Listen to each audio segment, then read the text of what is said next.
This is Ashley Frederickson with TooeleTV. Today we are in the home of Kelci and Benjamin Stanfield with their children Vesper and Leopold. This is a local family battling some crazy heart events at this time. Kelci is currently pregnant with her third child while facing some personal health challenges. Kelci, this year has been a whirlwind for you. Tell me how it even started. So it began in about February of this year, late February. I started having some headaches, and we found out that we were pregnant, and soon after I started having some headaches and just kind of some nausea, not feeling well, and I just assumed that it was normal pregnancy stuff, and so tried drinking more water, tried increasing my protein intake, tried sleeping more, tried doing all the things that normally would resolve the issue, but it just kept getting worse. So I started going into the ERs with uncontrollable vomiting and just escalating migraine pain. It was pretty unbearable, and they didn't really have any answers, and I was getting frustrated, so I kind of actually stopped going in after a while, and it just continued getting worse. Until finally I started having what's called diplopia, and it's where your eyes cross uncontrollably. And I knew that there was something seriously wrong, and my husband kept telling me that I needed to go back to the hospital, and I kept telling him, "You're crazy. They tell me that I'm crazy, and I'm telling you that you're crazy. I'm not going back." And so finally it got bad enough that I saw an optometrist in Salt Lake to see if maybe there was something wrong with my contacts, or maybe they had a solution. I had an appointment with a neurologist, but it was way out, so I wasn't going to get any help from someone like that anytime soon, or at least I assumed so.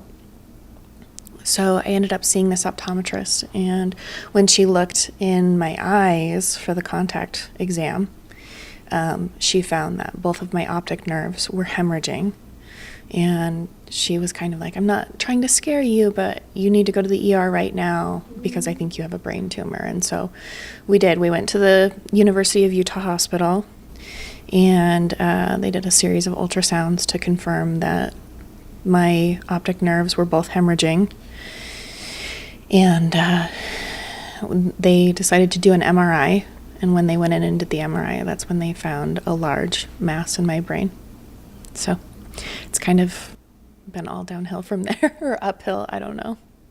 Oh my goodness. So tell me what's the next step with the baby? So the next step with the baby is that we are actually inducing her on Wednesday. And I'll be 34 weeks pregnant, so it's pretty early for her, but we're just grateful that she's had this much time in utero since we've found out in late May about the tumor. We were very concerned that, going through the brain surgery and everything else, that there would be a preterm delivery issue, but so far so good, so grateful for that. That's great to hear. So tell me about, what were your first emotions and feelings and thoughts when you heard this news? I have to be completely honest and say that I was so happy when they finally found the tumor in the ER. The ER physician was pretty upset. He was a little bit teary, which was unsettling to see. And obviously my husband was upset, very upset. And so that was hard to see as well. But for me, it was such a relief that I wasn't crazy. I knew that there was something wrong. I had been saying that there was something wrong for weeks or months prior. I had been, researching it gently on the internet. And I kept saying, I really do think that I have a brain tumor. I really do. And I couldn't get anyone to listen, it felt like. Every time we would go into the ER, they would just say, "Well, you're hormonal, you're pregnant, these are normal things, go home." So to have someone finally say, "No, you're right, there is something wrong, and now we're going to help you," I just was so happy. I felt like I was floating on air. I was so relieved. Obviously, not happy that it was a poor outcome, that there was a tumor. And to find out that the tumor was malignant later on after they had taken it out was extremely difficult to deal with. But that initial response, though, was just relief. I just was so happy. And Benjamin, how is this for you? What were your thoughts and emotions, and how are you handling this? Immediately, it was just shock, really bad depression, anger, everything going through the grieving process, and still cycling through that, but I think the biggest thing that we've said to each other is that we don't want to ignore this. We don't want to go into denial and completely refuse the news that we've been receiving by the physicians. I don't, if it really does come to her dying in the next few years, I don't want to look back and think that I wasn't there emotionally for her or for the kids for the past few years. And so that's the kind of day-to-day struggle that we're dealing with right now, but we are taking it day to day and realizing, all of the blessings and the benefits and the help that we've been receiving from everyone. I think our biggest issue right now, because I can't drive, still, I lost my right field of vision for both eyes during the surgery. So the biggest thing right now is coordinating rides to appointments or childcare or anything along those lines. But obviously financial support is huge.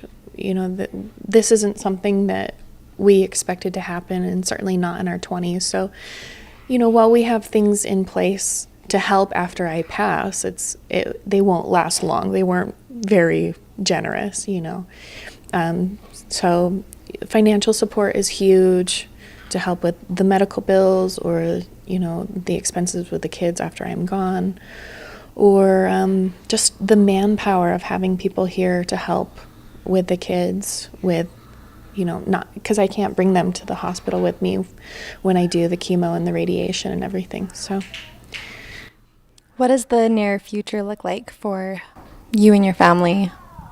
well, like I said, we're delivering the baby next week on Wednesday, so just a couple more days until then. And then approximately a week after she's born, we're going to start a course of chemo and radiation together. And that will last for about 6 weeks. We do it 5 days a week for 6 weeks. And then we will take a small break for a few weeks, 3 weeks, 4 weeks, 3 or 4 weeks off, and then we'll start a year-long course of chemo. So hopefully that extends the time that we've been given. You guys are just such a beautiful, magnificent family. I just admire you so much, and I just feel just the love and the hope that you have in this home. You can go and donate. Like she was saying, there is a donation fund set up on youcaring.com. The link will be down below, and they would love and appreciate your donations. They are greatly needed at this time.